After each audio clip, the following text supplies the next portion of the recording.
Welcome to this Leopard 1 match on Lakeville. It's Maroar again, and when I watched this replay initially, I mean, while it isn't the super highest XP score, it is a really good indication on how to play the Leopard in an environment which is not the best Leopard environment, which is city maps.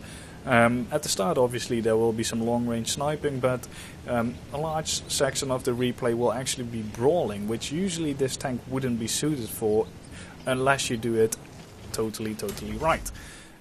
Which Maroar managed to pull off, so that really piqued my interest, and I think why this replay is really entertaining. And as well, I am at the moment playing the Leopard PTA myself, because I want to get the Leopard. I played it before, and originally actually, when this tank was, or when this tree was first released, I played the Indian Panzer, obviously, unlocked the Leopard PTA, and I thought as an experiment, let's not use any free XP on the Leopard PTA, and boy did I regret that choice, seriously regret that choice, because even with the Indian Panzer gun, it was just so terrible, and the way you have to unlock the modules means that you basically have to unlock everything before you can actually mount a good gun. So I think I played that tank for 150 matches or something before I unlocked all the modules on it, and in the end it left me with on that tank a 44 or 45% win ratio, and I really fucking hated it, but I wanted to complete the experiment for myself. Just to confirm that tier 9 tanks are just terrible if you have to grind them from stock. They're so bad. Obviously it's Wargaming's XP sync tier 9. Basically probably to make up for the fact that you don't have to grind any modules on the tier 10s, so they want to get a free buck in before you reach the tier 10s. But yeah, anyway, I really resented Leopard PTA after that, and I just didn't play it anymore. It sat on my account for 2 years or some bullshit, and then in some patch recently, actually, Wargaming started to actually buff the tank, because not only did it not really appeal to me, it also was pretty bad in terms of rate of fire and stuff. But after it got buffed, it's actually really nice now. I really like the Leopard PTA, and on the sandbox server I was playing the Leopard 1 in general as one of the testing tanks for the penetration drop-off and stuff, which I didn't like the penetration drop-off, but it really impressed me how nice the Leopard 1 is actually, especially the gun handling is so good.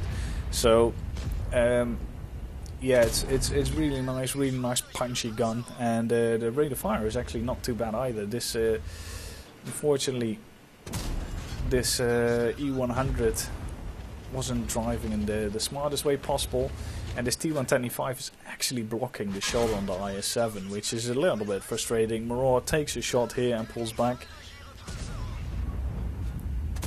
E100 unfortunately goes for the IS-7, which is now side scraping, and Maroar decides to go for the cupola, and these kind of snapshots are really good for the Leopard. And here you can see now, sort of this kind of brawling is the right way to brawl with a Leopard. You basically have a big dumb heavy in your team that you let take the shots, because that's their job, that's why they have the armor and the HP, and Maroar is just working over the enemies that are actually attacking this E100. Unfortunately, E100 still gets taken out. Maroar managed to kill this guy, and then just starts making fun of this Kranwagen, which comes in thinking he's a hero. Maroar instantly tracks him, moves forward, and now his backup has arrived, so retracks the Kranwagen obviously still aiming at him, because why aim at the other tanks, why you could still aim at this one, and like that, Maroar is actually thanking his team, and that's also the right thing to do, because they actually saved his ass there as well.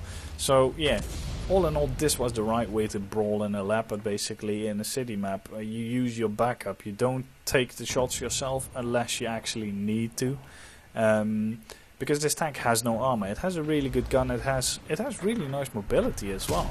but it cannot take shots very well. I mean, the ammo rack on this tank is better than it is on the Leopard PTA, certainly, but it's still not a great thing.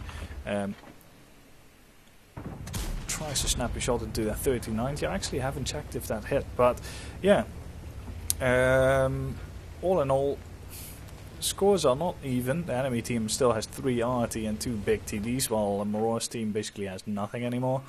The enemy team has got a hold down Emil 2.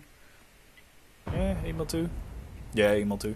But you're never going to pan that tank. Don't even bother shooting it. I mean, it's just a wasting of your ammo, and you'll just give your position away. So, Maroar knows this as well, and he's like, yeah, screw this. So, I'm going somewhere else. And he actually tells the bad chat and the other tanks to back him up via the in-game command system. And to my actual amazement, the bad chat listens.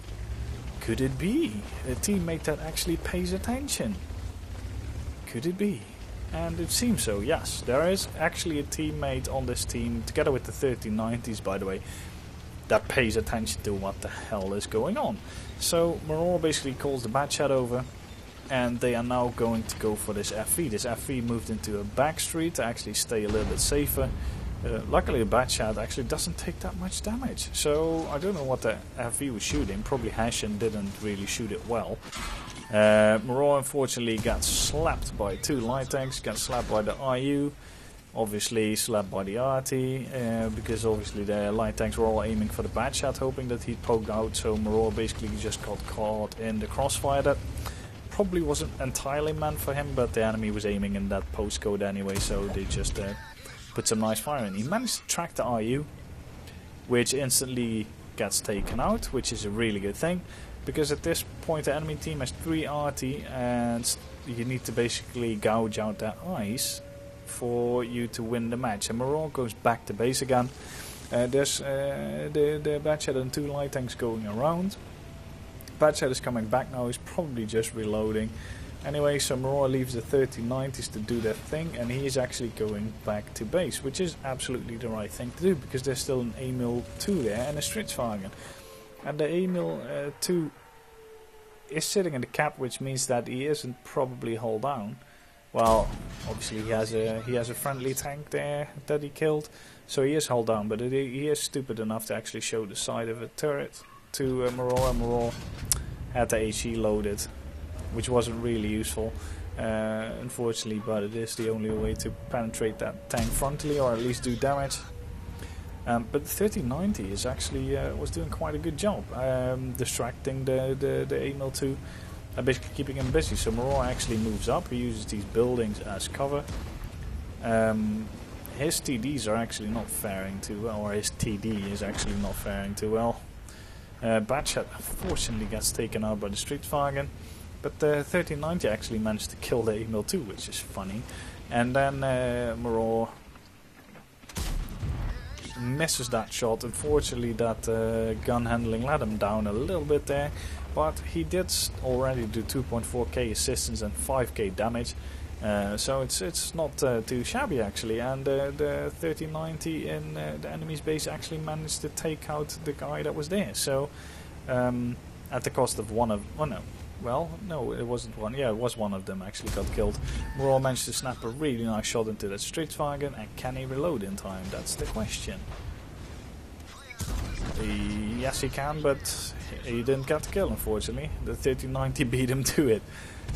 But yeah, all in all, a really nice match, showing you a little bit of everything.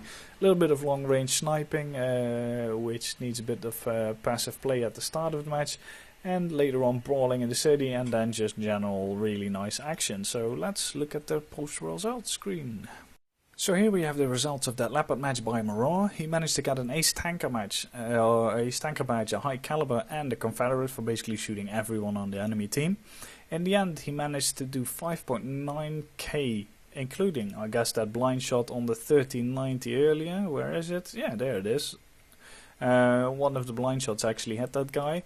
So yeah, 5.9k damage, nearly 1200 basic speed. So I actually lied at the start of the game. I thought it wasn't really a high amount, but for a tier 10 that's actually sort of an average amount, or a good amount for an ace tanker, I think. I think they generally have slightly lower XP scores for ace tankers because they're so hard to get XP on, basically. So yeah, in the end, 5.9k damage, 2.5k spotting, so combined of 7.5. So that's actually really nice, really good for a tier 10. 41k profit as well, which is, yeah, I mean, it's good. It's a nice profit for a tier 10 tank. So all in all, yeah, I really enjoyed watching this match because it showed basically the Leopard in all the environments, not only the ones that fit it well. And Maroar played it well. It's always nice to see really good players playing because I can pick up some stuff as well from these things. Like certain pre-aiming for tracking and stuff. I don't always remember that when I'm in game, and it's always good to see it sort of repeated. And ingrained in your mind. So yeah, I hope you guys enjoyed this replay as well. If you did, feel free to rate it, subscribe to the channel, and see you next time.